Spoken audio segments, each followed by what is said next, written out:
சரி, இறுதியா ஒரு கேள்வி சார். முழு நேர இயக்க பணியில தான் இருக்கீங்க, பயணப்பட்டுட்டு இருக்கீங்க தமிழ்நாடு பூரா. உங்களுக்கான பொருளாதார உதவி எல்லாம் என்ன பண்றீங்க? என்ன பேக்கப் வச்சிருக்கீங்க? யார் காசு கொடுக்குறாங்க? பிஜேபி காசு கொடுக்குதோ? நான் இதுவரை எந்த தொண்டரிடத்திலோ அல்லது பாஜகவுடைய தலைவர்களிடத்திலோ கையை நீட்டு ஒரு 100 ரூபா கூட வாங்கியது கிடையாது. அவங்க கொடுத்ததும் கிடையாது. சரி, அப்போ நீங்க எப்படி சர்வை பண்றீங்க அப்படின்னா, உண்மையாகவே மிக கடுமையான பொருளாதார நெருக்கடியில் தான் நான் தொடர்ந்து கொண்டு இருக்கிறேன். நம்பர் 1, ஒரு 100 கோடி வாங்கிட்டார், 50 கோடி வாங்கிட்டார்னு நீங்க இன்னைக்கும் என்னுடைய வீட்டை வந்து பார்க்கலாம்.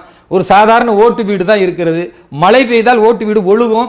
அங்கங்க பாத்திரங்களை தண்ணீரை வைத்து பிடித்து கொண்டு அதுக்கு இடையில படுத்துக்கிட்டு அதுக்கு இடையில சாப்பிட்டுக்கிட்டு இப்படித்தான் இருக்கிறோம்.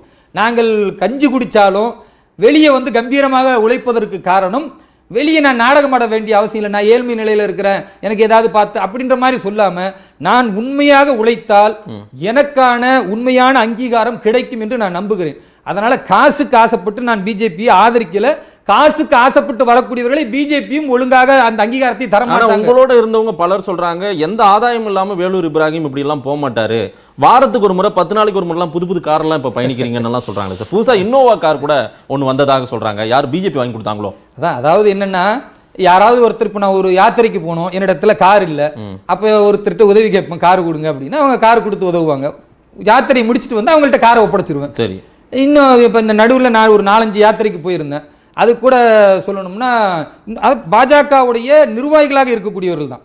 ஏன்னா மற்றவர்கள் உதவி செய்வதை விட ஒரு யாத்திரையில் நான் பயணம் பண்ணும்போது அது சரி காணக்கூடியவர்கள் தான் எனக்கு உதவி செய்வாங்க. அந்த அடிப்படையில் இப்போ கூட நான் இந்த இதுக்கு போயிட்டு வந்தேன், மதுரைக்கு போயிட்டு வந்தேன், நாகப்பட்டினம் போயிட்டு வந்தேன். அதுக்கு கூட ஒரு பாஜக நிர்வாகி ஒருவர் தன்னுடைய காரை கொடுத்தாரு. அதுல தான் பயணிச்சுட்டு வந்து மறுபடியும் அவர்கிட்ட கொடுத்தாச்சு. தவிர எனக்கு ஒரு இனோவா காரோ அந்த மாதிரி ஒரு வசதி படைத்த நிலையிலேயே கிடையாது.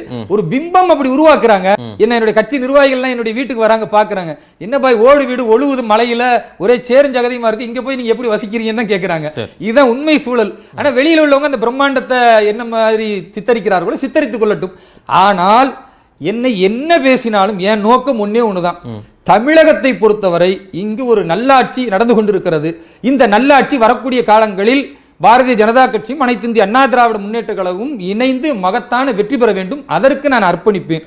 அதற்காக எந்த தியாகத்தையும் செய்ய தயாராக இருக்கிறேன் என்பதுதான் நோக்கமே தவிர, இதற்கு இடையில் இந்த மதத்தை வைத்து பிரிவினைவாதிகள் இருக்கிறார்கள், அதை பிரிக்க வேண்டும் என்று நினைக்கக்கூடியவருடைய அந்த திட்டத்தை முறையடித்து மத நல்லிணக்கத்தையும் சமூக நல்லிணக்கத்தையும் இங்கு உருவாக்க வேண்டும். நாம் அனைவரும் தேசியவாதிகளாக தேசப்பற்றாளர்களாக உருவாக வேண்டும்.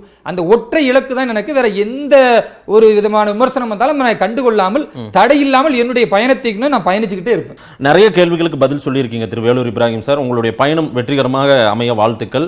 நேரில் வந்து பேசியமைக்கு நன்றி. நன்றி.